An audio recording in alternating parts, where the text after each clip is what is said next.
Jama'a assalamu alaikum ga cikakkun labaran tare da ni Murtala Abdullahi Hamza.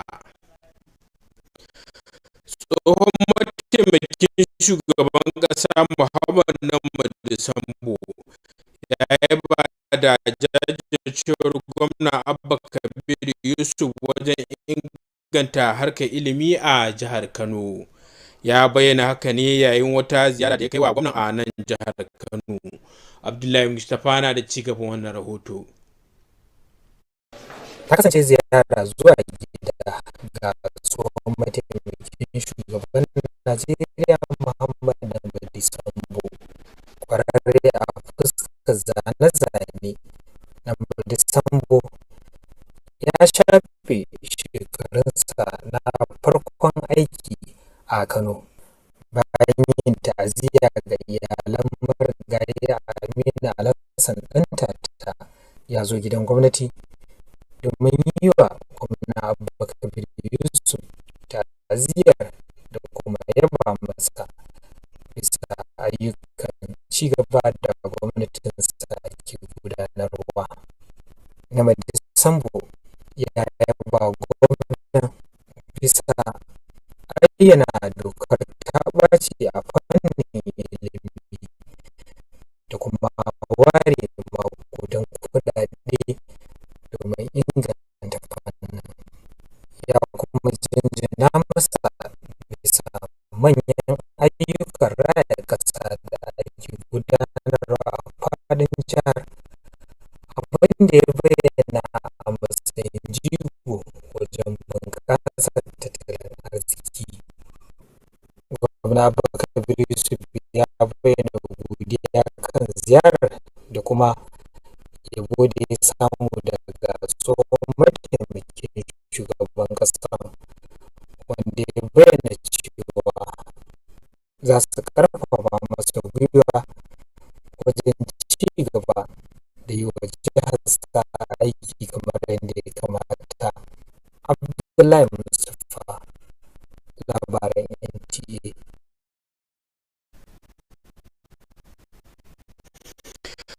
A wani yunƙuri na inganta walwala al'umma ta fuskar tattalin arziki da zamantakewa, Majalisar Dokokin Jihar Kano ta tattauna tare da amincewa da ƙudurori guda uku da suka shafi samar da muhimman kayan more rayuwa a sassa daban-daban na jihar Kano. Samira Hamis Shira na da cigaban wannan rahoto.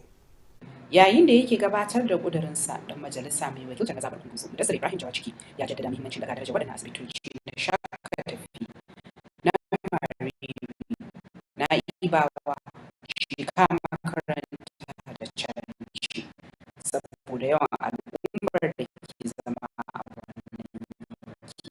Sauran ƙudurorin da majalisar ta amince da su sun haɗa da haɗin gwiwa tsakanin wakilan ƙananan hukumomin Dawakin Kudu da na Warawa na samar da ruwan sha a yankinsu. Muke ƙara tunatarwa da gwamnati da ta kawo agajin gyara wannan waje da gaggawa, saboda wannan ruwa idan aka gyara wannan waje ba iya ƙaramar hukumar Dawakin Kudu ta amfana ba, zai shigo a cikin birni wani da ƙaramar hukumar Kumbotso, Tarauni, Warawa da ƙananan hukumar da suke kusa da su. Murtala Musa Kore ƙudurinsa ya mai da hankali a kan samar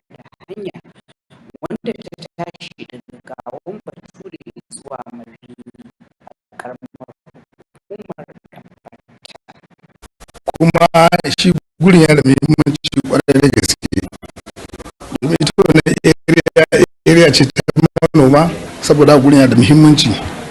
Bai kamata a bar mutanen gurin nan ba su ta wahala wajen fito da amfanin gonarsu. Kuma gaskiya magana shi ne kullum ana barin su a baya wajen aiwatar da irin wannan abubuwan. Idan da mana ta zo hanyar ta lalace, in ka ga yadda suke shan wahala za ka yi mamaki. An ɗage zaman majalisar zuwa ranar Litinin 14 ga watan Yulin shekara ta 2025 da majalisar dokoki ta jiha Samira Shira.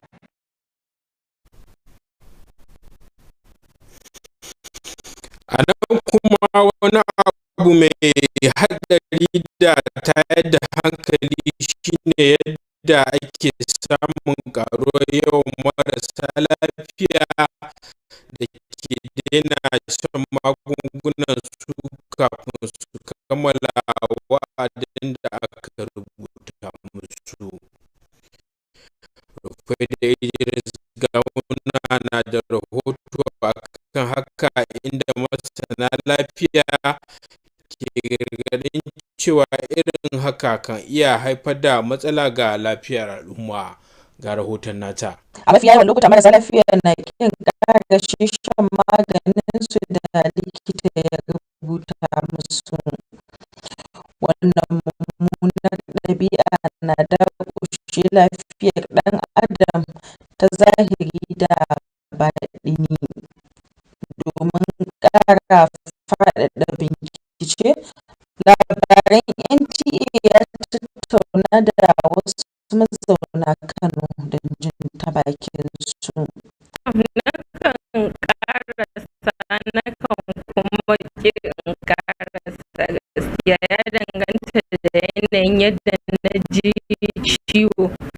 Idan ciwo ya girgiza ni, ya ɗaga min hankali, to gaskiya zan ƙarasa ɗin. Idan kuma wani abu ne kamar 'yan mura haka, gaskiya da na ɗan samu relief nakan ɗan bar shan magani gaskiya. Likita ya rubuta magani, ina fara shan magani, amma sometimes idan na ji lafiya na ta samu, nakan iya daina shan magani. Dr. Suraj Shafi'i likita ne a asibitin koyarwa na Malam Aminu Kano, ya bayyana illar da ke tattare da hakan. Rashin shan magani na iya ƙa'idar da aka sa mutum, yana sa ƙwayoyin cutar nan saba da wannan magani, ta yadda za su canza yanayin halittarsu, tunda ba a sha yadda zai kashe su ba. To kawai ya ɗan musu illa, amma bai kashe su gaba ɗaya ba. To sai su ga yau da gobe yana sa su saba da wannan magani.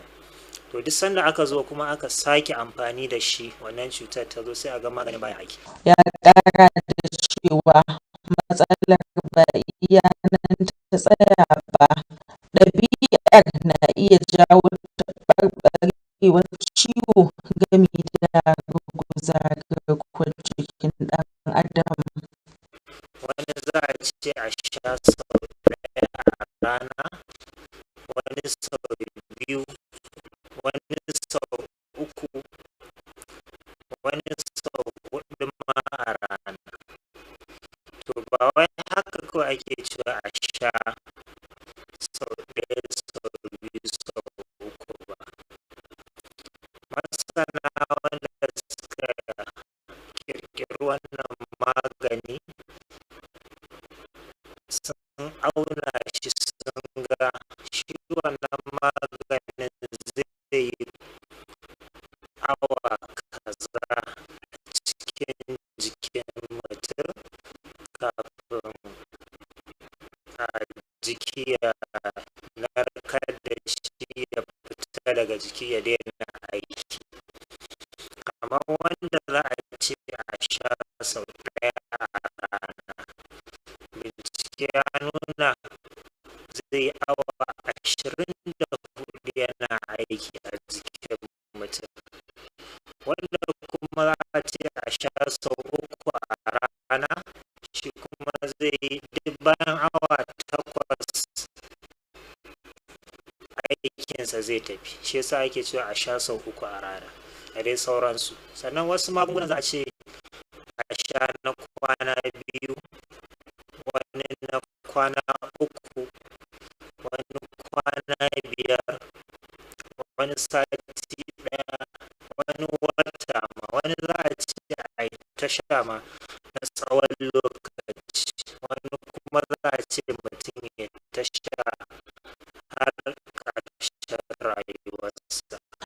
Masana harkar lafiya sun ƙara jaddada muhimmancin kammala shan magani, inda suka ce ba iya samun lafiya hakan ya tsaya ba, har ma da kare kai daga kamuwa da cuta a nan gaba. Rufaida Idris Gawuna, Labaran NTA. To jama'a, labaran suna zuwa muku ne daga nan gidan talabijin na NTA Kano. Labaran za su ci gaba bayan wannan.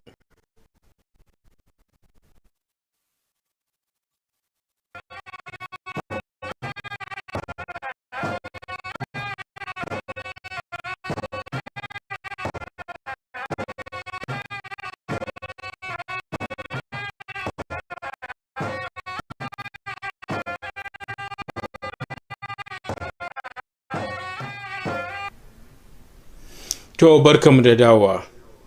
A wani yunkuri na karfafa dokar bayyana kudade a kan iyakoki, jami'an hukumar kwastam ta Najeriya sun kama fiye da naira miliyan 650 na kudaden kasashen waje da ba a bayyana ba a filin jirgin sama na Malam Aminu Kano daga wani jirgi da ya sauka daga ƙasar Saudiya.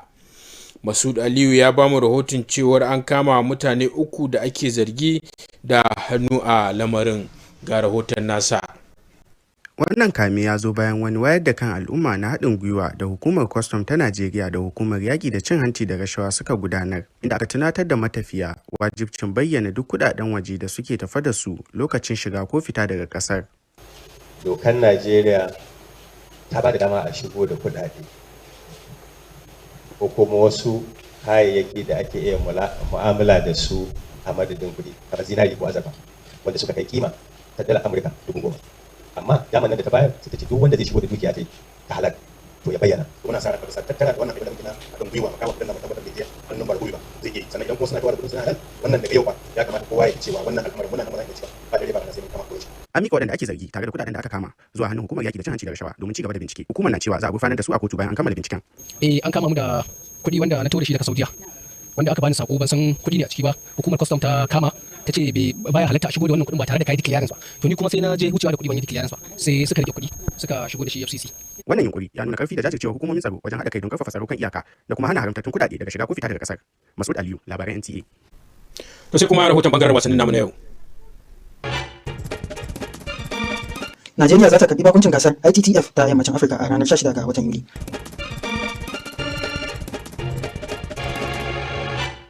Zakaran Afirka Kolawale ya lashe zinari a gasar Grand Prix ta Spain.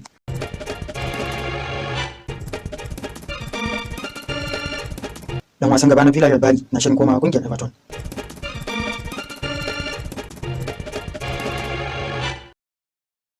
Haliburton ba zai buga kakar ƙwallon kwando ta shekarar 2025 zuwa 2026 ba saboda rauni.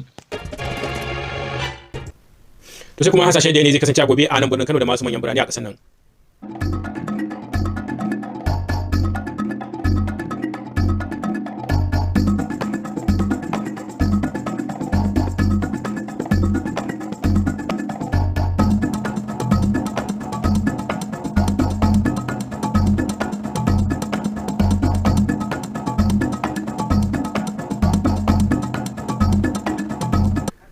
To sai kuma sakon masana na yau.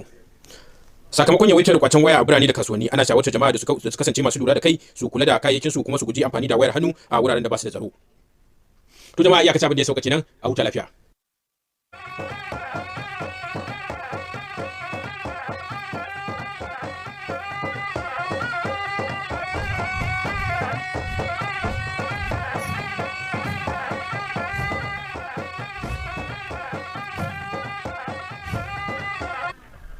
Good evening and welcome to the news at 7. I am Muhammad Ibrahim Salihu. Former Nigeria's Vice President Muhammad Namadi Sambo has commended the commitment of Governor Abubakar Yusuf in improving the standard of education in Kano State. He gave the commendation during a visit to the governor in Kano. Abdullahi Mustafa has the details. It was a homecoming for Nigeria's former Vice President Muhammad Namadi Sambo. An architect by profession, Namadi Sambo spent early years of his career in Kano, where he also established his own family. After condoling with the family of late elder statesman Amir Al-Hassan Nta Kano, he came to the government house to extend same to Governor Abubakar Yusuf and commend him for his administration's developmental strides. Namadi Sambo particularly praised the governor's declaration of state of emergency in the education sector and the significant budgetary allocation directed towards its improvement. He also lauded the massive infrastructural development projects across the state, describing them as critical to driving economic growth. So, what you have done is extremely impressive, and please keep that going. You too have contributed immensely toward the development of our state, and even Nigeria when you were the Vice President of the Federal Republic of Nigeria. Governor Abubakar Yusuf expressed gratitude for the visit and kind words, stating that the encouragement serves as further motivation to intensify efforts in delivering good governance. In Kano, Abdullahi Mustafa, NTA News. In an effort to improve the socio-economic condition of the electorate, Kano State House of Assembly has during Tuesday's plenary deliberated and passed 3 motions on provision of services that will support community well-being in different parts of the state. Samira Harmisushira was there for NTA News. Presenting his motion, Mudassir Ibrahim Zawajiki, who represents Kumbuzo constituency, explained that there is an urgent need of refurbishment of public health facilities in the locality, since urbanization has taken over most of the area, and is calling on the state government to upgrade primary healthcare centers in Mahid, Naibawa, Shika Makaranta, and Chenchi. Other motions that scheduled through Tuesday's plenary include a joint motion from Representative Shaibu Rabiu of the Viking Body and his counterpart of Warawa, Labarai on the provision of portable drinking water to the teeming populace of their constituencies. For Murtala Musa Kori, his motion focused on the construction of a route from Gawomba Ture to Niriri in the local government area. The house has been adjourned to Monday, the 14th of July 2025. From the Kano State House of Assembly, Samira Hamisushira. A silent but dangerous trend is sparking national concern. An increasing number of patients abandoning their prescribed medication before completion. As Rufaida Idris Gawuna reports, health experts in Kano warns that this neglect could fuel a public health crisis, leading to prolonged illness, rising hospital admission, and alarming spread of drug resistance infection. The report. Many patients stop taking their medications before completing the full course prescribed by doctors, a seemingly minor habit with potentially devastating consequences for both physical and mental health. To gain deeper insight into the issue, NTA News spoke with residents of Kano to understand why so many abandon their treatments midway and what this growing trend means for public health. That depends on how the sickness hit me. If it's something like just a common cold, I may not complete the dosage. The moment I felt the relief, then I'll just leave the rest of the medication. Dr. Suraj Shafi of Malam Aminu Kano Teaching Hospital describes the failure to complete medication as a dangerous and rising trend, warning that it can lead to serious health complications. Many patients, he says, are also taking medications incorrectly, missing dose or failing to follow the prescribed timing, which he says can reduce effectiveness and weaken the body's immune response. Whenever one takes it, it has a number of hours that it can stay in the body before it gets eliminated from the system. Some drug takes 24 hours working in the body. Some takes 12 hours. Some 8 hours. So those that take like 24 hours, doctor will say, take this patient once every day. Those that takes 12 hours, we say, take this drug 2 times daily. And those that take 8 hours, we say, take this drug 3 times daily, so that to maintain that drug in our system to cure our illness. Sometimes when drugs are given to patient, for example, if we prescribe a drug for 5 days, the patient will take it for 2-3 days. Once the symptoms goes down, then they will stop taking the drug, and this is not good and it's very bad to our system. Health experts continue to emphasize that completing the full course of many prescribed treatment is critical, not just for individuals' recovery, but to prevent the wider threat of drug resistance in the community. In Kano, Rufaida Idris Gawuna, NTA News. You're watching the news on NTA Kano. The news continues shortly.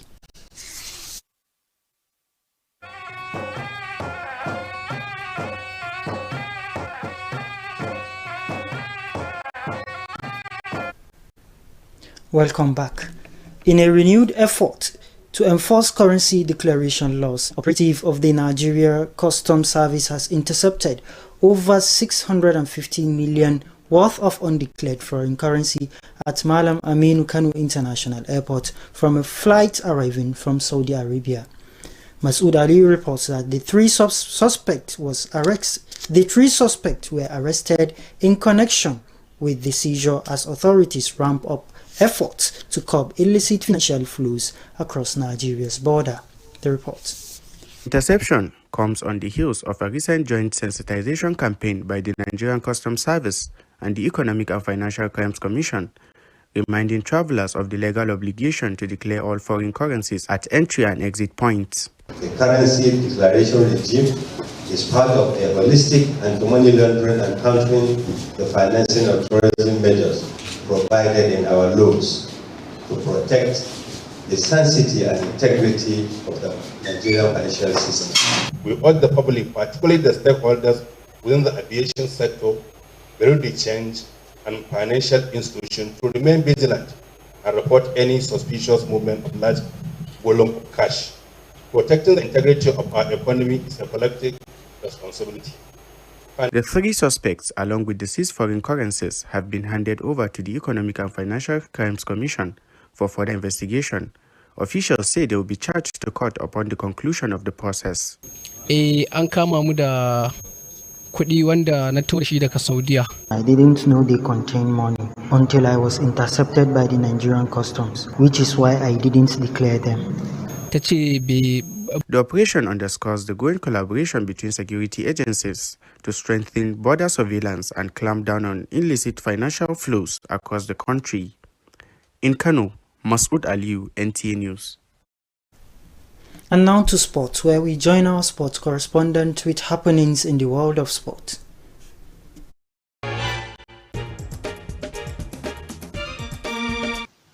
Nigeria hosts ITTF West African Championship on July 16.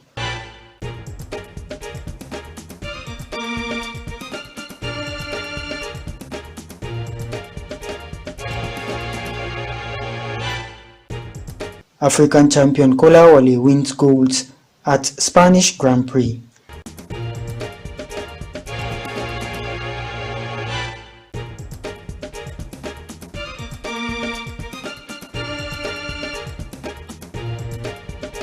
Villarreal striker set for Everton Medical.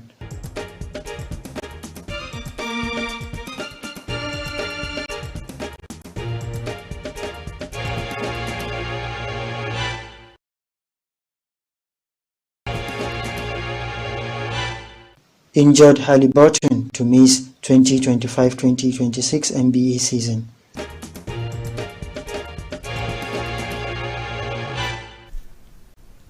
Next is weather forecast for tomorrow in Kano and other selected cities.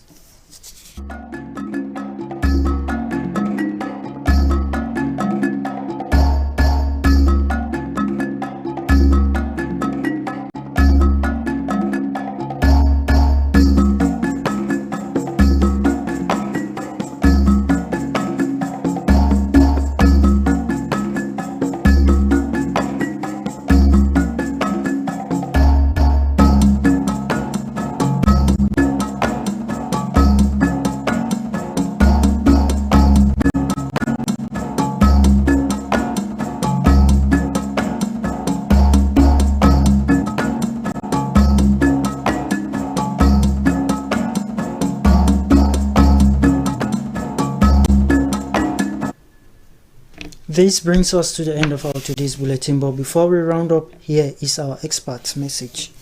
In light of the rising incidents of phone snatching in urban centers and marketplaces, the public is advised to remain vigilant, safeguard their personal belongings, and refrain from using mobile phones in unsecured or high-risk areas. That is it on the news. Thanks for staying with us. Good night.